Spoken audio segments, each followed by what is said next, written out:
everybody, Monica King here, King's Titan Homestead, and today I'm just going to talk about a few items that I have in my kitchen that I absolutely love. So I find these things from tips and tricks from other friends and family members, and when I was just down in Florida recently, my mom introduced me to a thing called the sink shroom. So the sink shroom is a little bit different strainer than your standard strainer that comes with your sink. Now this is of course a sink stopper, so it like holds your water, right? While this one has this much larger edge on it, and it just basically catches everything. So if you are like me, where some larger pieces of food might go down the drain, this is something you really might want to consider getting. Again, the name of it, the trademark name is Sink Shroom, and I'm going to have this in a blog post so that all of the information here is available, and I'll put a link to that below. But the reason why I really love this is because I do a lot of cleaning of farm things. And, you know, so like I'm bringing in fresh vegetables, I'm bringing in processing, butchered animals for processing.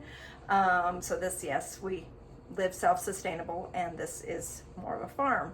So with that said, things get caught in here and they don't go down the drain. So this is probably something that comes in very handy for quite a few of you that might be watching this for a self-sustainable, off-grid homesteading type reasons. So this is a must-have. It's going to actually save you a lot of headaches in the long run, like having to deal with clogged sinks and so forth. So this is my stopper, but this is I love this. So I don't use this all the time. I just have the stoppers down. And if you live in the city by chance and you have some of those, we call them city roaches. I'm not, you know, they're septic. They get into your septics, they get into the sewers, I guess. They're like more of a sewer roach or whatever. I see them more when I'm in Tucson city limits doing bee removals and that from people's roofs and I mean, I see them in places, and they do come up in your drains. And so these will actually help block anything coming up through your drain, but keep it where your water still flows, so you can turn your sink on to wash your hands or something and it won't block anything. Where these stopper ones, there's a void on the sides when you just like drop it in but you don't close it. There's still a void on the side, and I just not as comfortable with that idea. The other thing that, well, where I store this is just got a thrift store. My theme, as you can tell in my kitchen, is Talavera.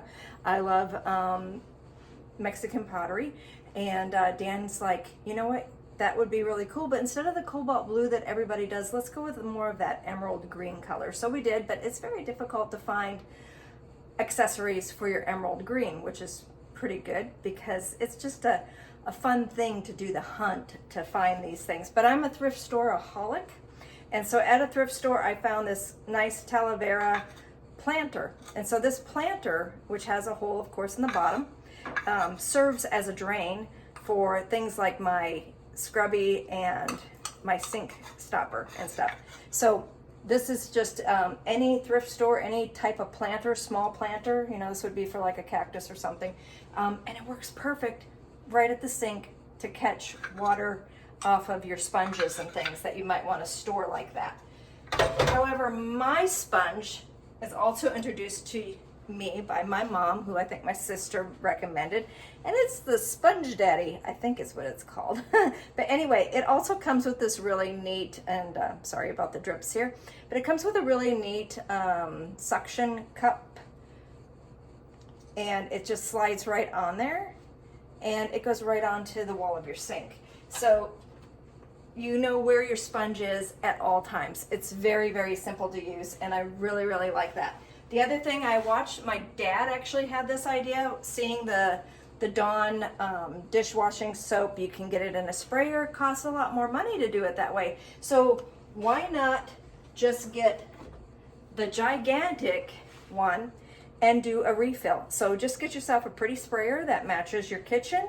Put a little bit of Dawn in the bottom, not a whole lot, and fill the rest of the way with water. So you can see how diluted I've made it. And I just spritz this on dishes, and it saves so much. There's less waste that way. And that's one of the big things you want to do when you're off grid and you're self-sustainable. You want to, things that you're not creating, you want to use less of it so that you don't have to purchase it as often or figure out alternative ways to make it. So sometimes I want full strength. So I got, again, I found this at a thrift store, Talavera again, but I've seen some other people do some really cute ideas like mason jars with, and you can get the covers for those. You can also do it with, friend uses that yellow dish soap. I can't remember the name of it, but it's yellow, and she does it purposely because she puts it into a Jim Beam bottle, an old decanter from Jim Beam,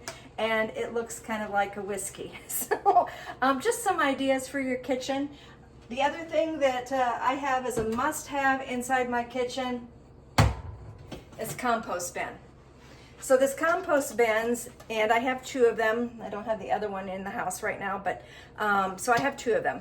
And they have this air ventilation, but it comes through a like a charcoal type filter, so you do not smell the odors of your compost. So I have one. My copper one is for my compost, goes out to the garden. My silver looking one, my stainless steel one, that has the same style, is for my chickens. So I have a chicken scraps and I have compost scraps all on the counter and already separated, and it's ready to go. So these are just some fun things I thought I would share with you that makes my life a little bit easier in the kitchen, and does save some money in the long run because we're reusing, reducing, and recycling a lot of things here.